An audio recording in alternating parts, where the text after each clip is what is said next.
वासंतीताई नमस्कार. नमस्कार. चित्पावन आठवले फाउंडेशन तर्फे आपले सस्नेह स्वागत. धन्यवाद. वासंतीताईंची थोडक्यात ओळख करून द्यायची म्हणजे थोडं कठीण आहे, पण मी करतो प्रयत्न. एम.ए. पर्यंत शिक्षण झाल्यानंतर त्यांनी शिक्षिकेची नोकरी धरून विद्यादानाचे पवित्र कार्य काही वर्षे केले. त्यानंतर त्यांना त्यांच्या करिअरमध्ये एक नवीन दिशा मिळाली आणि त्या दिशेमध्ये काम करताना त्यांनी 2-3 महत्त्वाच्या गोष्टी केल्या. एक तर 2013 ते 2009 ते 2013 या काळात त्यांनी राष्ट्रसेविका समितीतर्फे होणारा पौरोहित्य वर्ग पूर्ण केला. त्यानंतर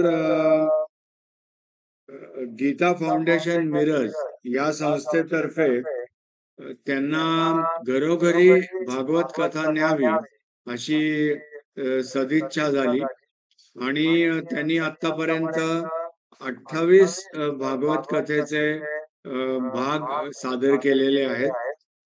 त्यांचा स्वतःचा एक YouTube चॅनल आहे आणि असंख्य व्हिडिओज त्याच्यावरती ते आहेत. अशा प्रकारे एक समाज प्रबोधनाचं कार्य त्या करत असतात. मध्यंतरी 2016-17 या कालखंडात त्यांनी नर्मदा परिक्रमा पूर्ण केली.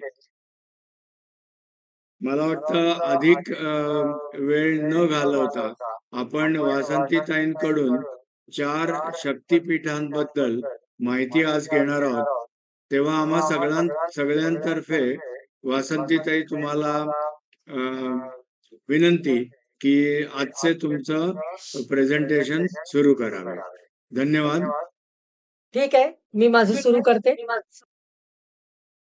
गुरुर्ब्रह्मा गुरुर्विष्णुर गुरुर्देवो महेश्वरः गुरुः साक्षात् परब्रह्म तस्मै श्री गुरवे नमः.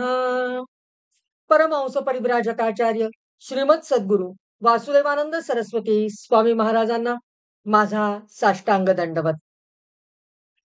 अरुण कमल संस्था तद्रज पुंजवर्णा करकमल धृतेष्टा भीतियुग्मांबुजाता मणिमुकुट विचित्रालंकृति पद्ममाला भवतु भुवन माता संततं श्रीयै नमः.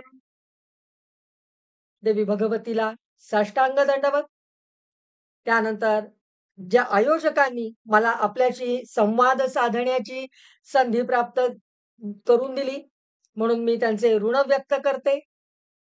विस्मरण ज्यांना होत नाही अशा किंवा विस्मरण ज्यांचे होत नाही अशा सर्व आठवले बंधू भगिनींना सप्रेम नमस्कार आणि सर्व श्रोत्यांच्या हृदयस्थ जनार्दनाला साष्टांग दंडवत.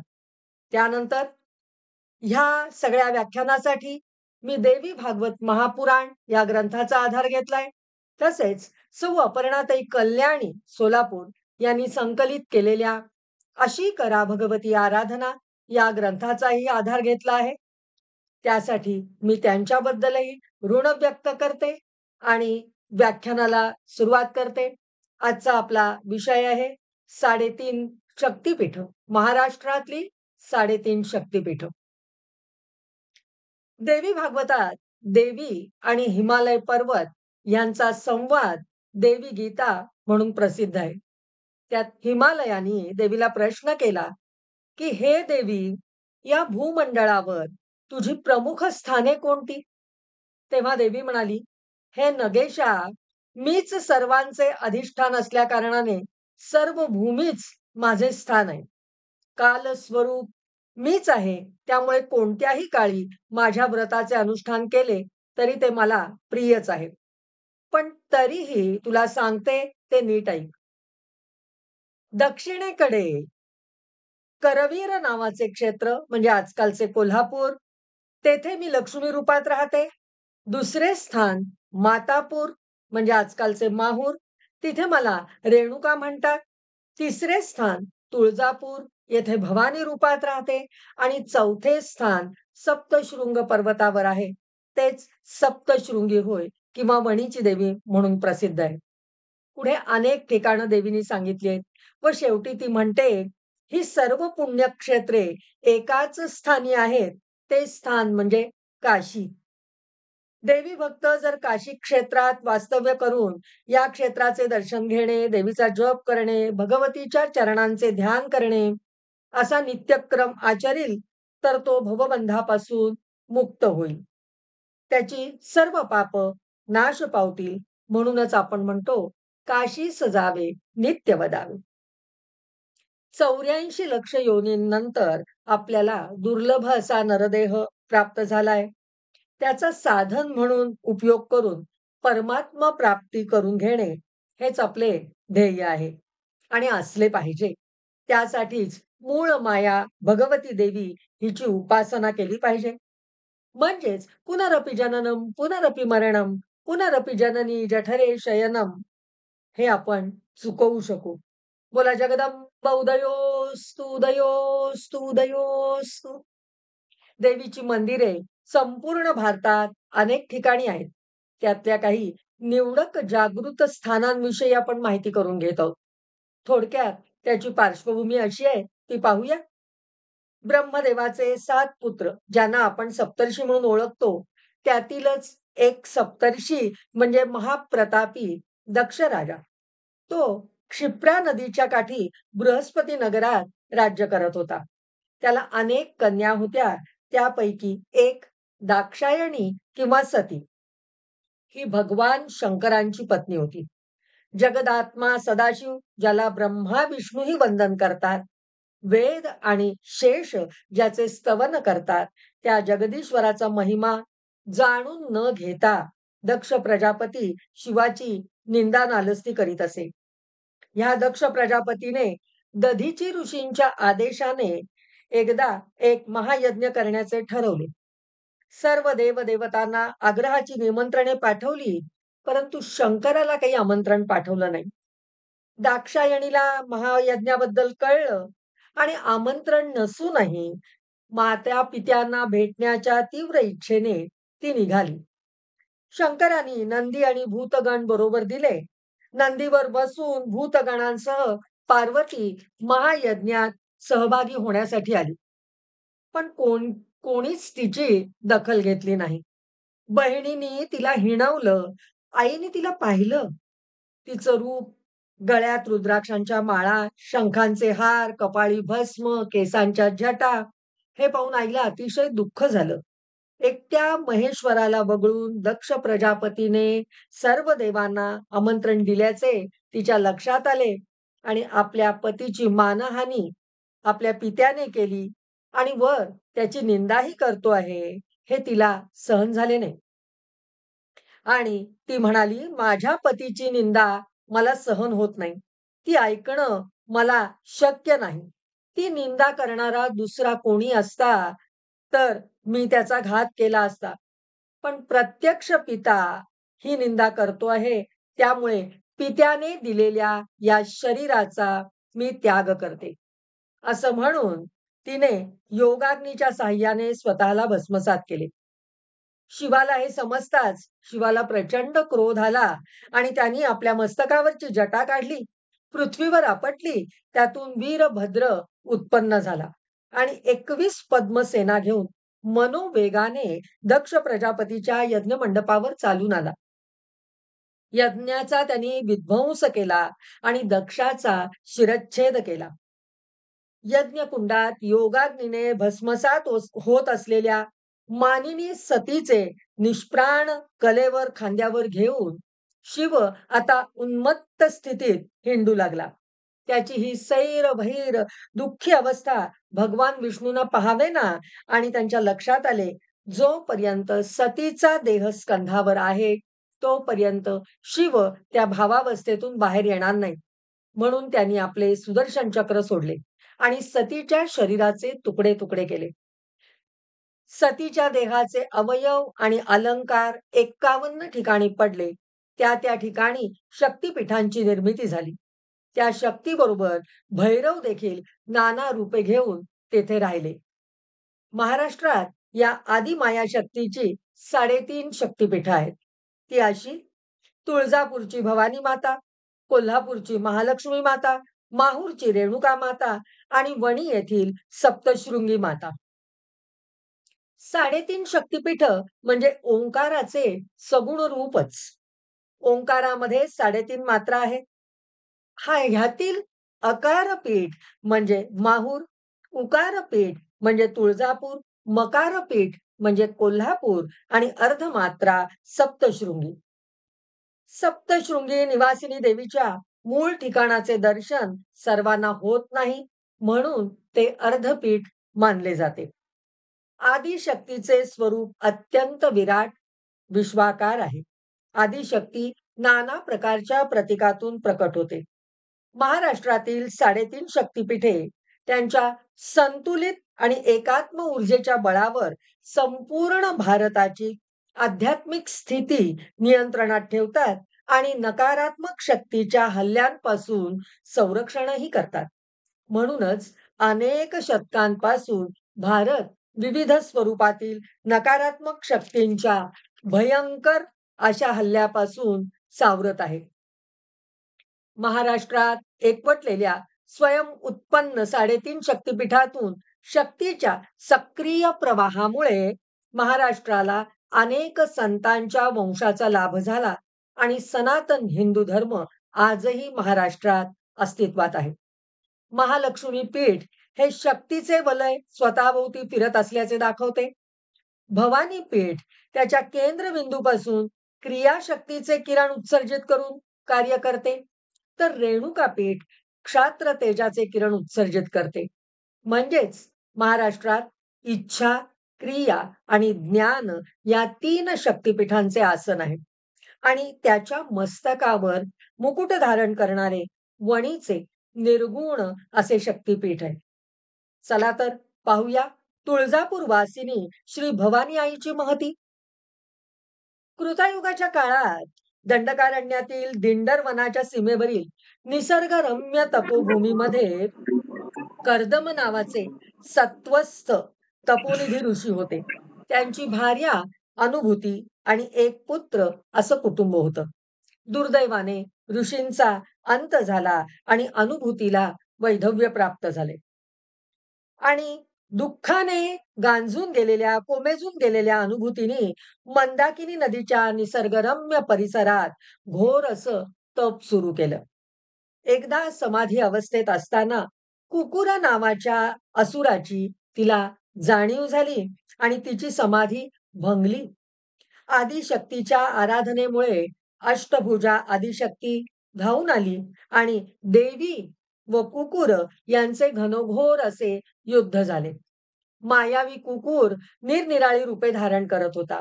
अखेर त्याने महिषाचे रूप घेतले. तो अजस्त्र मदोन्मत्त महिष म्हणजे रेडा भीतीदायक फुत्कार सोडीत भूमी उकरत उकरत देवीच्या अंगावर चालून आला. तिने त्याचे शिर तलवारीच्या एकाच घावात तोडले. कुकुर महिष रूपात असताना देवीने अश्विन शुद्ध दशमीला त्याचा वध केला आणि अनुभूतीचे शीलरक्षण केले. हीच आदिशक्ती रजोगुणाधिष्ठित महाशक्ती म्हणजेच तुळजा भवानी महिषासुरमर्दिनी होय. स्कंद पुराणातील सह्याद्री खंडात ही अद्भुत कथा आढळते. सोलापूरपासून 46 किलोमीटरवर तुळजापूर हे भवानी मातेचे निवासस्थान आहे. हे यमुनाचल पर्वताच्या बालाघाट डोंगराच्या माथ्यावर वसलेले आहे. श्री भवानी मातेचे मंदिर बालाघाट डोंगराच्या पश्चिम उतरणीवर आहे. उतरताना प्रथम नारद मूर्तीचे दर्शन घडते. पुढे गेल्यावरती प्रशस्त पुष्करणी लागते. तिलाच कल्लोळ तीर्थ असेही म्हणतात. त्याच्या समोरच गोमुख तीर्थ आहे. नंतर निंबाळकर दरवाजा, त्याच्या उजव्या हाताला गणेश मंदिर. दरवाजातून आत जाताच पूर्वाभिमुख मुख्य मंदिर. सभा मंडपाला 16 खांब बसून पश्चिमेला गूढ असा मंडप आहे. त्याच्या पश्चिमेला मंदिराचा गाभारा आहे. त्यातून आत एक उंच चांदीच्या सिंहासनावर आई भवानीची देखणी मूर्ती आहे. ही मूर्ती काळ्या शाळीग्राम शिळेची असून सिंहवाहिनी आहे. ती अष्टभुजा आहे. तिच्या पायाखाली महिषाचे शव असून जवळच त्याचे शिर पडलेले आहे. हातात विविध आयुधे धारण केलेली आहेत. मुख्य गाभाऱ्यात समोरील रंगमंडपात एक पितळी सिंह आहे. उत्तरेस शयनगृह असून त्यात एक चांदीचा पलंग आहे. त्याच्यावर एक लहानसा पाळणा असून विश्वाला जन्म देणाऱ्या आदी मातेच्या मातृत्वाच्या या खुणा आहेत. भक्तांच्या हाकेला त्वरित धावून येणारी म्हणून तिला त्वरिता असं नाव मिळाले आणि ह्याच शब्दापासून तुरजा व कालांतराने तुळजा किंवा तुळजा भवानी असे नाव प्रचारात आले. आई भवानीची पूजा दिवसातून 4 वेळा होते. सकाळचे चरणतीर्थ आणि रात्रीची प्रक्षालन पूजा या उपपूजा होतात. प्रत्येक मंगळवारी मंगलवाद्यांच्या निनादात मातेचा छबिना काढण्याचा प्रघात असून नवरात्र महोत्सव मोठ्या उत्साहाने साजरा करतात. तुळजापूरची भवानी माता महाराष्ट्राची कुलस्वामिनी असून क्षात्र तेजाला प्रेरणा देणारी स्वातंत्र्य प्रेरक शक्ती आहे. शिवाजी महाराजांची आराध्य देवता आहे. वासुदेवानंद सरस्वतींची कुलदेवता असलेली ही तुळजाभवानी माता भुक्ती मुक्ती प्रदायिनी अशी आहे. भक्तांना सौख्य, आनंद, वैभव देणारी असून पराक्रमी पुरुषांना सामर्थ्य देणारी आहे. याच जगदंबेने महाराष्ट्राचे सत्व आणि स्वत्व जागृत ठेवले आहे. राम वरदायिनी असे सुद्धा या देवीला म्हटले आहे. स्वामी महाराजांनी तिची स्तुती केलेली आहे. ती 1-2 कडवी बघूया आणि पुढे जाऊया. नमोस्तुते महादेवी शिवे कल्याणी शांभवी प्रसीद वेद विनुते जगदंब नमोस्तुते जगतामादिभूतत्वं जगत्वं जगदाश्रया एकाप्यनेक रूपासि जगदंब नमोस्तुते सृष्टिस्थिति विनाशानां हेतुभूते मुनिस्तुते प्रसीद देव विनुते जगदंब नमोस्तुते सर्वेश्वरि नमस्तुभ्यं सर्वसौभाग्यदायिनी सर्वशक्तियुते नन्ते जगदंब नमोस्तुते जगदंब नमोस्तुते जगदंब उदयोस्तु उदयोस्तु उदयोस्तु. चला तर जाऊया महालक्ष्मीच्या दर्शनाला कोल्हापूरला. फार प्राचीन काळी गंगेच्या काठी काही थोर ऋषीगण कश्यप मुनींच्या नेतृत्वाखाली यज्ञयाग करत असत. एक दिवस महर्षी नारद तेथे गेले आणि त्यांनी त्या ऋषींना विचारले की अशा प्रकारे यज्ञयाग करून तुम्ही काय साधणार आहात? तेव्हा सर्व ऋषीगण निरुत्तर झाले आणि महान तपस्वी भृगु ऋषींकडे ते गेले व त्यांना प्रार्थना केली की सर्वश्रेष्ठ देवता कोण आहे ते सांगावे. तेव्हा भृगु ऋषी सत्यलोकात ब्रह्मदेवांकडे गेले. सृष्टीकर्ता ब्रह्मदेव सरस्वतीसह वार्तालाप करत बसले होते. त्याच्यात ते मग्न असल्यामुळे ऋषी बराच वेळ हात जोडून समोर उभे राहिले तरी त्यांच्याशी ब्रह्मदेव काहीही बोलले नाही. मग ब्रह्मदेव सर्वश्रेष्ठ या पदाला योग्य नाहीत असे भृगु ऋषीने ठरवलं आणि ते कैलास लोकात गेले. तेथे भगवान शंकर पार्वतीसह क्रीडा करत होते. भृगु ऋषींच्या आगमनाने त्यांचा रसभंग झाला. साहजिकच शंकर संतप्त झाले व ऋषींचा नाश करण्यास उद्युक्त झाले आणि त्यावेळेला पार्वती मातेने त्यांना परावृत्त केले. पण परमश्रेष्ठ पदाला हे योग्य नाहीत असे मनाशी ठरवून भृगु ऋषी आता वैकुंठात गेले. तिथे भगवान विष्णू हे शेषावरती विश्रांती घेत होते व लक्ष्मीशी वार्तालापही करत होते. तेवढ्यात त्यांना निद्रा येऊ लागली. इथेही आपलं स्वागत होणार नाही असे वाटून भृगु ऋषींनी क्रोधाने श्री विष्णूंच्या छातीवर लत्ता प्रहार केला. साहजिकच श्री विष्णू निद्रेतून जागे झाले परंतु ते जरा सुद्धा रागावले नाही. उलट त्यांनी भृगु ऋषींना भक्तिभावाने वंदन केले त्यांचे पद प्रक्षालन केले, त्यांचे चरणतीर्थ मस्तकी धारण केले, प्राशन केले आणि अतिशय लीनतेने विचारले, "माझ्या हृदयावर लाथ मारल्यामुळे आपल्या पायाला दुखापत तर झाली नाही ना? कारण माझे हृदय वज्रासारखे कठीण आहे." भगवान विष्णूंचा हा भक्तिभाव, मनाचा मोठेपणा पाहून भृगु ऋषींनी त्यांची स्तुती केली व सर्व देवतात भगवान विष्णूच श्रेष्ठ आहेत असे सांगून कश्यपादी ऋषींना यज्ञाचे फळ भगवान विष्णूंनाच अर्पण करावयास सांगितले. पण भृगु ऋषींनी भगवान विष्णूंच्या हृदयावर लत्ताप्रहार केलेला पाहून महालक्ष्मीला मात्र अतीव दुःख झालं. ती संतप्त झाली आणि थेट कोल्हापुरात म्हणजे करवीर क्षेत्री येऊन राहिली. तिच्या पाठोपाठ भगवान विष्णू सुद्धा तेथे आले. अशी महालक्ष्मी कोल्हापुरात आली. कोल्हापूरचे श्री महालक्ष्मी मंदिर हेमाडपंथी बांधणीचे असून मंदिरातील 4 शिलालेखांवरून शालिवाहन शकाच्या 20व्या वर्षी हे मंदिर अस्तित्वात आल्याचे कळते. महालक्ष्मी मंदिर पाहताना प्रथम सिद्धिविनायकाचा मंडप लागतो. सिद्धिविनायकाला प्रदक्षिणा घालून आत पूर्वेकडे पाहिले असता मधला मंडप, त्याच्या आतील गर्भागार व महालक्ष्मीची मूर्ती दिसते. गणपती मंडपातून दर्शनास जात असताना उजव्या बाजूला महासरस्वतीचं मंदिर, डाव्या बाजूला महाकाली मंदिर लागते. गाभाऱ्यात प्रवेश केल्यानंतर डाव्या बाजूला जामदारखाना व प्रदक्षिणा मार्ग दिसतो. देवीच्या मूर्तीसमोर चांदीचे मखर आहे. गाभाऱ्याबाहेर मंडपाचे 4 खांब पितळी पत्र्याने मढवलेले आहेत. काही अंतरावर जय विजय यांच्या 2 भव्य चतुर्भुज अशा मूर्ती आहेत. दरवाजातून बाहेर पडल्यावर उत्तरेस जात असता उजव्या बाजूस श्रीयंत्राचे दर्शन घडते. पुढे महाकालीचे दर्शन घेऊन जवळच असलेल्या दगडी जिन्याने माडीवर जाता येते. वरही खालीलप्रमाणे मंदिर आहे. प्रथम नंदी असून त्याच्या समोरच देवीच्या बरोबर डोक्यावर मातुर लिंग म्हणजेच महादेवाची पिंड असून त्याच्या मागे गणपती आहे. महालक्ष्मी मंदिरातून महाकालीच्या बाजूने पूर्वाभिमुख होऊन बाहेर पडताच उजव्या हाताला कीर्तिमुख उभा गणपती भिंतीवर दिसतो. त्यापुढे श्री व्यंकटेशादी मूर्ती दिसतात. त्यानंतर पूर्वाभिमुख कात्यायनी व पुढे दक्षिणाभिमुख गौरी शंकर अशा देवता मुख्य देवालयाच्या बाहेरच्या बाजूने आहेत. वर 5 शिखरे असून उंच कळस आहे. मुख्य देवालयाच्या दरवाजासमोर मधला मंडप आहे. 16 खांबांच्या 8 रांगांवर हा मंडप उभारलेला आहे. याच मंडपातून उत्तरेकडील महाकालीच्या व दक्षिणेकडील सरस्वतीच्या देवालयाकडे जाता येते. सरस्वती देवालयाच्या बाहेरच्या बाजूस राधाकृष्णाचे व शनीचे देवालय आहे. या मंडपाला जोडूनच गणपती मंडप आहे. त्याच्या पलीकडे उंच कठड्याबाहेर गरुड मंडप आहे. या मंडपाच्या पश्चिमेला एक चबुतरा आहे.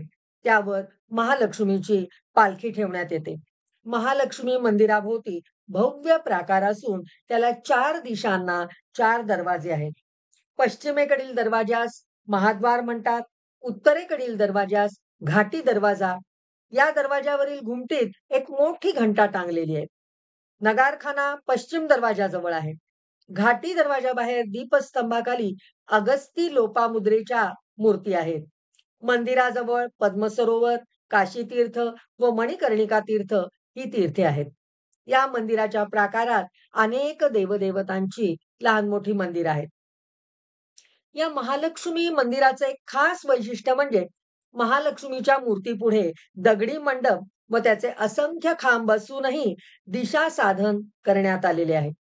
विषुवदिनी म्हणजे सूर्य 2 वेळा विषुववृत्तावर येतो तेव्हा मावळत्या सूर्याचे संपूर्ण किरण महालक्ष्मीच्या मुखावर व सर्वांगावर पडून गाभारा प्रकाशाने उजळून निघतो.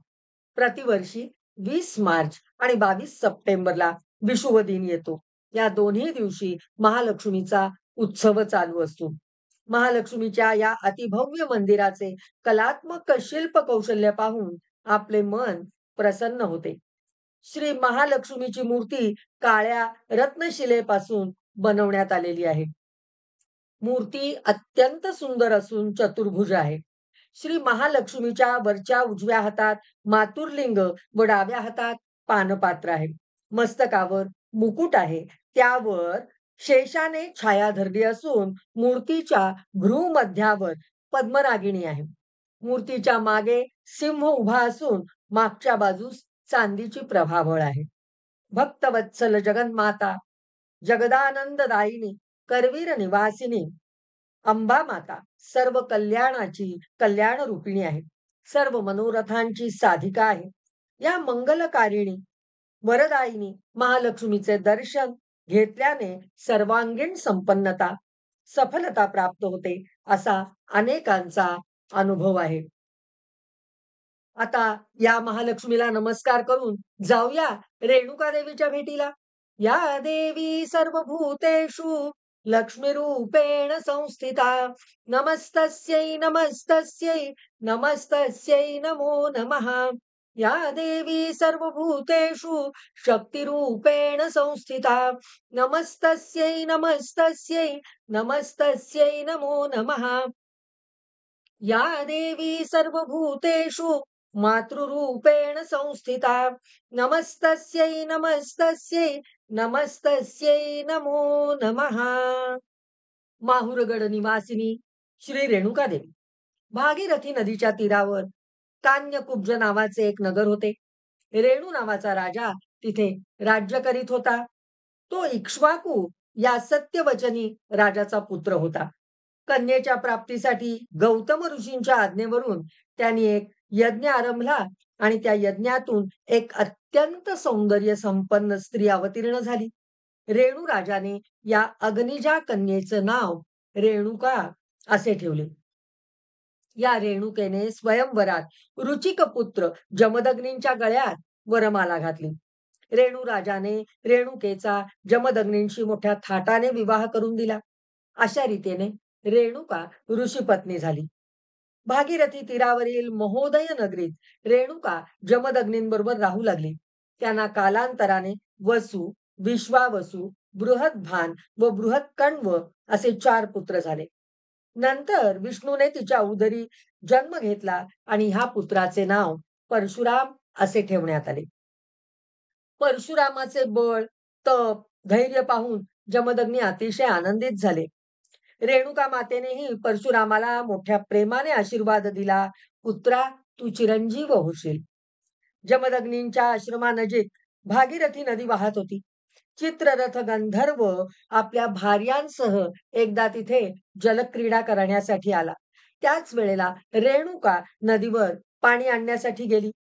तिने ते सगळं दृश्य पाहिलं आणि तिच्या मनात आलं की इथे जमदग्नी असते तर मीही अशीच क्रीडा केली असती. परंतु महत् प्रयासाने रेणुकाने आपला विचार आवरला, मनातून काढून टाकला आणि ती आश्रमात परतली. पण आश्रमात परतताच जमदग्नी तिच्यावर कडाडले. मूर्ख स्त्रिये, तुझ्या मनात विलासी विचार उद्भवलेच कसे? यावर ती म्हणाली, माझा पती हाच माझा परमेश्वर आहे. त्याच्याशिवाय इतर कोणाचीही इच्छा मी कधीच करणार नाही. पण जमदग्नींचा कोप अनावर झाला. त्यांनी आपल्या पुत्राला वसूला बोलावलं आणि आज्ञा केली की आईला मारून टाक. वसूने नकार दिला. जमदग्नींनी त्या वसूला मारून टाकलं आणि इतर पुत्रांना बोलवलं. इतर पुत्रांनाही सांगितलं आईला मारायला. त्यांनीही नकार दिला. त्यामुळे त्या सर्व पुत्रांना जमदग्नींनी मारून टाकलं आणि नंतर परशुरामांना आज्ञा केली की आईला मार. कुठलाही मागचा पुढचा विचार न करता पित्याची आज्ञा शिरोधार्य मानून त्यांनी रेणुका मातेला वंदन केलं आणि तिचं शिर धडावेगळं केलं. जमदग्नींना अतिशय आनंद झाला. ते म्हणाले, तू माझी आज्ञा पाळलीस. मी तुझ्यावर प्रसन्न आहे. मी तुला कोणता वर देऊ? यावर परशुरामांनी म्हटले, पिताश्री, माझ्या मातेला तसेच 4ही बंधूंना जिवंत करा. जमदग्नींनी कमंडलूतले पाणी शिंपडून आपल्या 4 पुत्रांना उठवले व रेणुकेलाही जिवंत केले. तिने उठून जमदग्नींचे पाय धरले. त्यांचाही क्रोध आता शांत झाला. त्याच काळात नर्मदेच्या काठी महिष्मती नगरीमध्ये कार्तवीर्य नावाचा एक राजा राज्य करत होता. जन्मतःच तो हस्तविहीन होता. व असुर गुणांनी युक्त होता. त्याने नंतर घोर तपश्चर्या करून श्री शंकराला व दत्तात्रेयाला प्रसन्न करून घेतले. शंकरांनी त्याला 1000 हात दिले. दत्तात्रेयाने त्याला वर दिला, की तुला ब्राह्मणाशिवाय दुसऱ्या कोणाकडूनही मृत्यूचे भय नाही. आणि हाच कार्तवीर्य कालांतराने सहस्रार्जुन म्हणून नावारूपास आला. हा सहस्रार्जुन एकदा ऋषींच्या आश्रमात आला आणि त्याला कामधेनूचा मोह पडला. जबरदस्तीने तो कामधेनूला घेऊन निघाला. रेणुकेने कामधेनूच्या गळ्यालाच मिठी मारली. सहस्रार्जुनाने रेणुकेला जबरदस्तीने दूर केले आणि कामधेनूला फरफटत तो घेऊन जाऊ लागला आणि चमत्कार झाला. कामधेनूच्या अंगातून अचानक अनेकानेक सैनिक उत्पन्न झाले व ते सहस्रार्जुनावर आणि त्याच्या सैन्यावर तुटून पडले. आश्रमात हाहाकार माजला. सहस्रार्जुन जमदग्नींकडे वळला आणि त्यांच्यावर वार करू लागला. रेणुका मध्ये पडली आणि जमदग्नींवर होणारे वार ती स्वतःवर घेऊ लागली. अखेर सहस्रार्जुनाने रेणुकेला बाजूला करून जमदग्नींचा वध केला. रेणुकेने आकाश भेदून टाकणारी अशी किंकाळी फोडली. झटापटीत कामधेनूही जखमी झाली आणि ती दुःखी कष्टी होऊन इंद्रलोकी निघून गेली. आता रेणुकेने परशुरामाला शोकमग्न अवस्थेतच हाक मारली. तो धावतच आश्रमात आला आणि सहस्रार्जुनाने हे सगळे कृत्य केले असे त्याला आईकडून कळले. रेणुका त्याला म्हणाली, बाळा, मी आता फार काळ जिवंत राहू शकणार नाही. त्यामुळे तू कावड घे. एका बाजूला तुझ्या पिताश्रींना आणि दुसऱ्या बाजूला मला ठेव आणि घेऊन चल. पृथ्वीच्या पाठीवर जेथे आकाशवाणी होईल तेथे तू आमच्यावर अग्निसंस्कार कर. परशुराम आपल्या मातापित्यांना कावडीत घालून अनेक क्षेत्र फिरला. अखेर माहुर क्षेत्री तो आला तेव्हा आकाशवाणी झाली. दत्तात्रेयाने त्याला दर्शन दिलं. त्याच्या कावडीकडे पाहिलं. रेणुकेला पाहताच दत्तात्रेयाने तिला वंदन केलं. परशुराम आईला म्हणाले, आई, मी तुझ्याशिवाय जिवंत राहू शकणार नाही. आई म्हणाली, बाळा, चिंता करू नकोस. माझे वास्तव्य सदैव येथेच राहील. असे म्हणून ती गतप्राण झाली. स्वर्गातील देवानी रेणुकेवर पुष्पवृष्टी केली. परशुरामाला अतीव दुःख झाले. त्याला मातृपितृ वियोग सहन झाला नाही. दत्तात्रेयाने त्याचे सांत्वन केले. दुःखित अंतःकरणाने परशुरामाने आई वडिलांच्या चितेला अग्नी दिला. दत्तात्रेय परशुरामांना म्हणाले, परशुरामा, तुझी आई जिवंत होऊन येईल, परंतु तू मागे वळून बघू नकोस. जगन्माता रेणुका भूमीतून हळूहळू वर येऊ लागली. तेव्हा ती म्हणाली, काय बाळ? आणि परशुरामांनी तत्क्षणी मागे वळून बघितलं. रेणुका मातेच्या मुखकमलाचा भाग तेवढा भूमीतून वर आलेला पाहून ते तिथेच तेवढ्यावरच तो राहिला आणि म्हणून रेणुका मातेचे केवळ मुखच मूर्ती बनून राहिले. रेणुका माता माहूर गडावर स्थिरावली. शंकराच्या वराने मातलेल्या सहस्रार्जुनाचे 1000 हात गणपतीने दिलेल्या परशुने तोडून परशुरामाने त्याचा वध केला. त्याची दिव्य भूषणे परशुरामाने मातेला आणून दाखवली आणि रेणुका धन्य झाली. माहूर क्षेत्र हे महाराष्ट्रातील वऱ्हाड प्रांतात आहे. नांदेड जिल्ह्यातील श्री क्षेत्र माहूर हे स्थान डोंगर पठारावर वसलेले असून अनसुया दत्तात्रेयांचे ते निवासस्थान व 3.5 शक्तिपीठातील एक पीठ असे याचे महत्व आहे आणि या क्षेत्राला अतिशय महत्व प्राप्त झालेले आहे. माहूर क्षेत्राला कृतायुगात आमलीग्राम, त्रेतायुगात सिद्धपूर, द्वापार युगात देवनगर व कलियुगात मातापूर वा माहूर अशी नावे प्राप्त झाली आहेत. येथील प्रमुख दैवत जगन्माता रेणुका, दत्तात्रेय व देवदेवेश्वर परशुराम ही आहेत. माहूर येथील रेणुकेचे मंदिर लहानच आहे. देवीचा तांदळा म्हणजे शिळेचा भाग असून तो तांबड्या केशरी रंगाचा आहे. नाक, डोळे, विशाल कपाळ असे रेणुका मातेचे विलोभनीय रूप असून भाल प्रदेशावर कुंकवाचा मळवट, भ्रूमध्यावर ओंकार, नाकात नथ, डोक्यावर मुकुट, कानात कुड्या, मुखात विडा, गळ्यात दैदिप्यमान रत्नालंकार, पिवळी साडी ल्यायलेली ही माता रत्नजडित सिंहासनावर विराजमान झालेली आहे. मात्र हिचा गळ्यापासून वरचा भागच तेवढा भक्तांना दिसतो. माहूरगड निवासिनी श्री रेणुका माता ही आनंदकारिणी आहे. केवळ हिच्या दर्शनाने सर्व मनोरथ पूर्ण होतात. विपत्ती 4 हात दूर राहते. 1000 अश्वमेध किंवा 100 वाजपेय यज्ञ केल्याचे फळ केवळ रेणुका मातेच्या दर्शनाने मिळते. असे रेणुका महात्म्य सांगते. माहूर हे दत्तात्रेयाचे निद्रास्थान आहे. अनसुयेचे माहेर आहे. माहेर या शब्दाचा अपभ्रंश माहूर असा झाला आहे. प्रतिवर्षी मार्गशीर्ष शुद्ध द्वादशी पासून येथे यात्रा भरते. ती मार्गशीर्ष कृष्ण प्रतिपदेपर्यंत चालू असते. म्हणजे 5 दिवस यात्रा असते. अशा रेणुका माऊलीची थोडीशी स्तुती करूया आणि मग पुढे जाऊया. लक्ष कोटी चंड किरण सुप्रचंड विलपती अंबचंद्र वदन बिंब दीप्त माझिलोपती सिंह शिखर अचल वासी मूळ पीठ नायिका धर्मार्थ काम मोक्ष कल्प वृक्ष रेणुका. बोला जगदंब उदयोस्तु उदयोस्तु उदयोस्तु. चला तर आता जाऊया सप्तशृंगी निवासिनी जगदंबेच्या दर्शनाला. प्राचीन काळी पृथ्वी तलावर राक्षसांनी फारच धुमाकूळ घातला होता. त्यावेळी ब्रह्मा विष्णू महेश यांच्या मुखातून एक भयंकर तेज निर्माण झाले. ते तेज एकत्र होऊन त्यातून एक स्त्री निर्माण झाली. सर्व देवांनी तिला आपली शस्त्रे दिली व तिला सांगितले की महिषासुराने देवांना छळले आहे व आता तो पृथ्वी तलावर सप्तशृंग पर्वतावर मानवांना छळण्यासाठी गेला आहे. तेव्हा तू आता तेथे जाऊन त्याचा वध कर. देवी सिंहासनावर बसून थेट सप्तशृंग पर्वतावर गेली. तिने सिंहनाद केला. तो नाद ऐकून महिषासूर आपल्या अफाट सैन्यासह धावून आला. देवीने त्या सर्व सैन्याचा नायनाट केला. सर्व देव आनंदित होऊन स्वर्गातून पुष्पवृष्टी करू लागले. सर्व देवांनी केलेली स्तुती ऐकून जगदंबा प्रसन्न झाली आणि वर मागा म्हणाली. त्यावेळेला देव म्हणाले, महिषासूर हा देवांचा आणि मानवांचा मोठा शत्रू.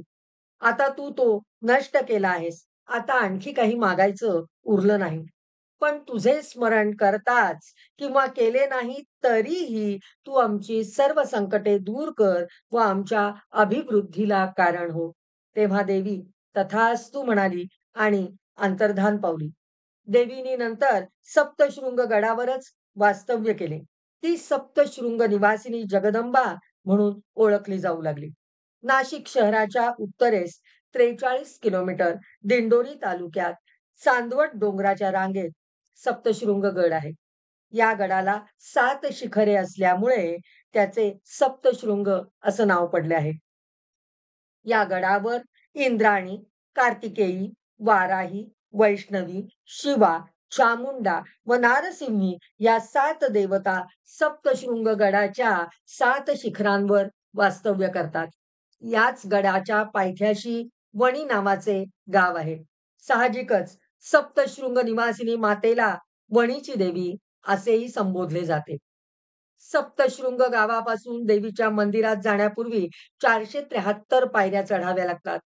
पहाडात गुहाकृती अशी 18-19 फूट उंचीची कपार असून तेथे कोरलेल्या महिरपी खडकामध्ये श्री सप्तशृंग देवीची मूर्ती आहे. ही 10-12 फूट उंच असून तिला 18 हात आहेत आणि तिच्या प्रत्येक हातात एक एक आयुध आहे. मणिमाळा, कमळ, खड्ग, वज्र, गदा, चक्र, त्रिशूळ, कुऱ्हाड, शंख, घंटा, पाश, शक्ती, दंड, ढाल, धनुष्य, पानपात्र व कमंडलू ही आयुधे तिच्या हातात शोभून दिसतात. मातेच्या विशाल भाल प्रदेशावर मोठे कुंकू, तेजस्वी डोळे, रेखीव भुवया, नाकात नथ, डोक्यावर मुकुट असल्यामुळे देवीचे रूप विलोभनीय दिसते. मूर्ती शेंदूर चर्चित असून रक्तवर्णी आहे. ती पूर्वाभिमुख असून तिची मान दक्षिणेकडे झुकलेली आहे. समोरच्या डोंगरात मार्कंडेय ऋषींचा आश्रम असून तिथे ते पुराण कथन करीत असतात. ते नीट श्रवण करता यावे म्हणून मातेने आपली मान किंचित कलती करून आपला डावा हात कानामागे टेकवून आश्रमाकडे लावलेला आहे. अशी कथा तिच्या कलत्या मानेसंबंधी सांगितली जाते.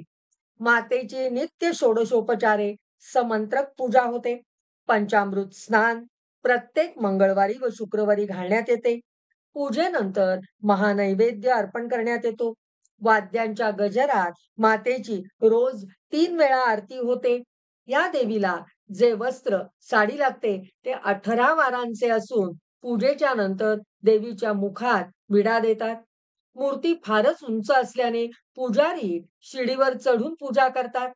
देवळाचा परिसर 200 एकराचा असून अनेक औषधी वनस्पतींनी तो संपन्न आहे.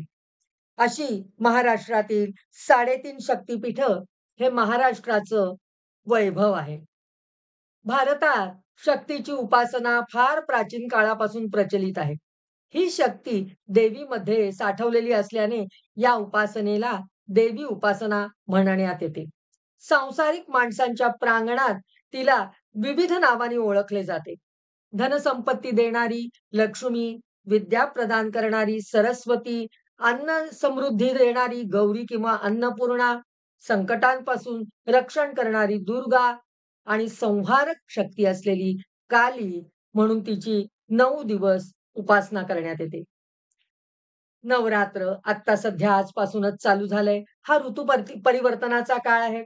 चैत्र अश्विन नवरात्रात आपण एका ऋतूतून दुसऱ्या ऋतूत पदार्पण करतो. त्यामुळे आपल्यात नवीन शक्ती, नवा उत्साह, उमेद निर्माण होते. बृहत्संहितेनुसार सूर्य तसेच इतर ग्रहांमध्ये होणाऱ्या परिवर्तनाचा प्रभाव मनुष्याच्या आरोग्यावर व व्यवहारावर पडत असतो. सृष्टीतील परिवर्तन हा शक्तीचा खेळ आहे. म्हणूनच वर्षातील हे 2 कालावधी जप, उपासना, यज्ञ यासाठी उपयुक्त मानले गेले आहेत.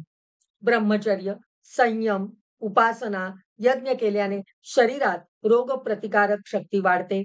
स्मरणशक्ती चांगली होऊन बौद्धिक विकास होतो. म्हणूनच नवरात्र हा शारीरिक व आत्मिक शुद्धतेचा काळ आहे असं म्हटलं जातं. ह्यातील महिषासूर जो आपण बघितला, त्याचं जर रूपक बघायचा झाला, रूपकाचा विचार करायचा झाला, तर मही म्हणजे मन आणि शा म्हणजे जसे. मनरूपी असुर आपल्या देहावर राज्य करू लागतो आणि पुण्य कार्य रूपी देवतांना बाहेर काढतो. त्या मनावर विजय मिळवून देण्याची प्रेरणा जप, यज्ञ, तप, नियम, स्तुती याद्वारे मिळते. म्हणून नवरात्रात शक्ती उपासना करणे हे अत्यावश्यक आहे. कारण शक्तीशिवाय शिव हा शव होतो. अशा आदि महाशक्तीच्या त्रिगुण प्रकृतीयुक्त 3 मूर्ती असून त्यापैकी सत्वगुणयुक्त महालक्ष्मी कोल्हापुरात, रजोगुणवती महासरस्वती तुळजापूरला, तमोगुणवती महाकाली माहूरगडला आणि महिषासुरमर्दिनी प्रसन्नवदना कमलासना देवी महालक्ष्मी सिंधूर चर्चित असुरांचा संहार करून महालक्ष्मी, महाकाली, महासरस्वतीचे त्रिगुणात्मक ओंकार रूप घेऊन अर्धपीठ मानलेली 18 हातांची सप्तशृंग निवासिनी अशा 3.5 पीठांबद्दल आपण माहिती करून घेतली. त्या देवींना आपण अनन्य शरण होऊया आणि त्यांची थोडी स्तुती करूया आणि विरमूया. नमस्तेस्तु महामाये श्रीपीठे सुरपूजिते शंख चक्र गदा हस्ते महालक्ष्मी नमोस्तुते सर्वज्ञे सर्ववरदे सर्वदुष्ट भयंकरी सर्व दुःख हरे देवी महालक्ष्मी नमोस्तुते सिद्धी बुद्धी प्रदे देवी भुक्ती मुक्ती प्रदायिनी मंत्रभूते सदा देवी महालक्ष्मी नमोस्तुते आद्यंतरहिते देवी आद्य शक्ती महेश्वरी योगजे योग संभूते महालक्ष्मी नमोस्तुते स्थूल सूक्ष्म महारौद्रे महाशक्ती महोदरे पद्मासन स्थिते देवी महालक्ष्मी नमोस्तुते पद्मास्थन स्थिते देवी परब्रह्म स्वरूपिणी परमेशी जगन्मातर महालक्ष्मी नमोस्तुते. श्वेतांबरधरे देवी नानालंकार भूषिते. जगस्थिते जगन्मातर महालक्ष्मी नमोस्तुते. महालक्ष्म्याष्टकं स्तोत्रैः यः पठेत् भक्तिमान् नरः सर्वसिद्धिमवाप्नोति राज्यं प्राप्नोति सर्वदा. महालक्ष्मीर्भवेत् नित्यं महाशत्रुविनाशनं. महालक्ष्मीर्भवेत् नित्यं प्रसन्नवरदा शुभा. इति श्रीन्द्रकृत श्री महालक्ष्मी अष्टकस्तोत्रौ संपूर्णं. जगदंब उदयोस्तु उदयोस्तु उदयोस्तु. वसंतीताई खूप छान. कोणाला काही प्रश्न असतील तर ते जरूर विचारा. नमस्कार. नमस्कार. मिलिंद आठवले अलिबागहून बोलतोय. बोला. माझ्या माहितीप्रमाणे एकूण 52 शक्तिपीठ आहेत. हो. आणि त्या प्रत्येक शक्तिपीठामध्ये सतीचा एक एक अवयव काहीतरी पडलेला आहे. हो, अवयव आणि जसं अलंकार. नैनिता अलंकार. बर. तर मग आपल्या महाराष्ट्रातली ही जी 3.5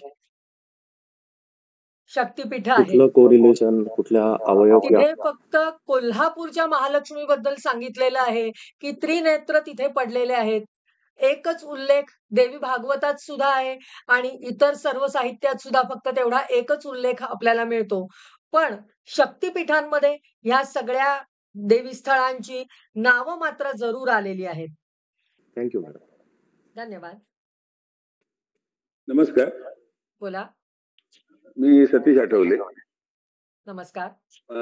पुराणाप्रमाणे ही जी शक्तिपीठ ज्यावेळेस सतीचे हे झाल्यानंतर त्या ठिकाणी शंकराने सतीच्या रक्षणार्थ कालभैरवाची निर्मिती केली प्रत्येक हो. ठिकाणी, हो. की सतीचं रक्षण करावं यासाठी स्वतःच जे रूप होतं शंकराचं, बरोबर. कालभैरवाचं, बरोबर. ते प्रत्येक म्हणजे प्रत्येक शक्तिपीठाच्या तिथे कालभैरवाची निर्मिती केली असं ऐकिवात आहे. म्हणजे आता मला नक्की माहित नाही.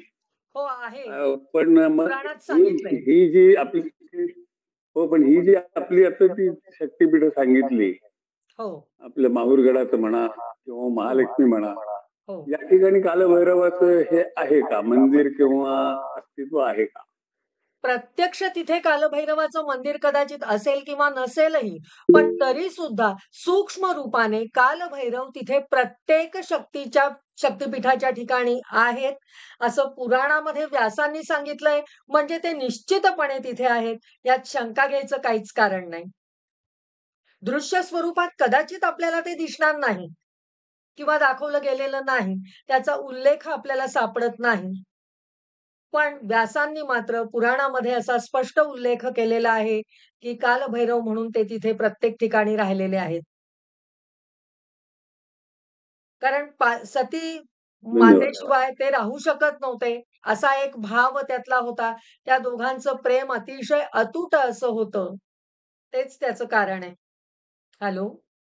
धन्यवाद. आणि कुणाला काही प्रश्न आहेत? कोणाला काही प्रश्न विचारायचे आहेत? मला वाटतं तुम्ही कन्क्लूड करायला हरकत नाही. कोणाला काही प्रश्न नाहीयेत असं मी गृहीत धरतो. वसंतीताई, तुम्ही आमच्या चित्पावन आठवले फाउंडेशन या संस्थेच्या व्यासपीठावर आलात आणि 4 शक्तिपीठ त्याच्यावर जे काही व्याख्यान आम्हाला दिलं त्याबद्दल आपले शतशः आभार. करवीरमध्ये महालक्ष्मी, मराडामध्ये माहुरगडावर रेणुका देवी, तुळजापूरची भवानी देवी आणि सप्तशृंगगड किंवा वडी येथील सप्तशृंगी या 4 शक्तिपीठांची स्थापना कशी झाली त्याच्या मागच्या पौराणिक कथा तुम्ही खूप छान समजावून सांगितल्यात, ज्या कदाचित आमच्यापैकी बऱ्याच जणांना माहित नव्हत्या. मंदिराच्या रचनेचे आणि देवीच्या मूर्तीचे अतिशय सुंदर वर्णन तुम्ही केलं. म्हणजे जे लोक या शक्तिस्थानांवर जाऊन आलेले आहेत त्यांना ते आठवत असेल की कोल्हापूरला गेल्यानंतर इथली पाहिलेली रचना आणि तुम्ही आता सांगितलेली रचना ही माणसांना नक्कीच आठवत असेल. अतिशय सुंदर विवेचन तुम्ही या सगळ्याचं केलं. अतिशय सोप्या शब्दात आणि अतिशय पवित्र वातावरणामध्ये आज घटस्थापनेच्या पहिल्या दिवशी अतिशय योग्य दिवशी तुम्ही आम्हाला हे जे काही प्रवचन दिलं त्याबद्दल आपले खूप खूप आभारी आहोत आम्ही सर्व आठवले कुटुंबीय आणि चित्पावन फाउंडेशन. खूप खूप धन्यवाद. मी धन्यवाद देते. अतिशय अल्प वेळ माझ्याकडे होता. त्या मानाने या शक्तिपीठांचं वर्णन करायचं तर प्रत्येक शक्तिपीठासाठी मिनिमम 1 ते 1.5 तास हवा, अशी परिस्थिती असताना मला खूपच थोडक्यात हे सांगावं लागलं. जास्तीत जास्त मी द्यायचा प्रयत्न केला. तुम्ही सुज्ञ आहात. तुम्ही याच्यावरनं पुढे मार्ग काढत निश्चित त्या स्थळांपर्यंत पोहोचाल आणि भगवती आई तुमच्या सर्वांवर, आपणा सर्वांवर कृपा करो, अशी तिला प्रार्थना करून इथेच विरमते. धन्यवाद.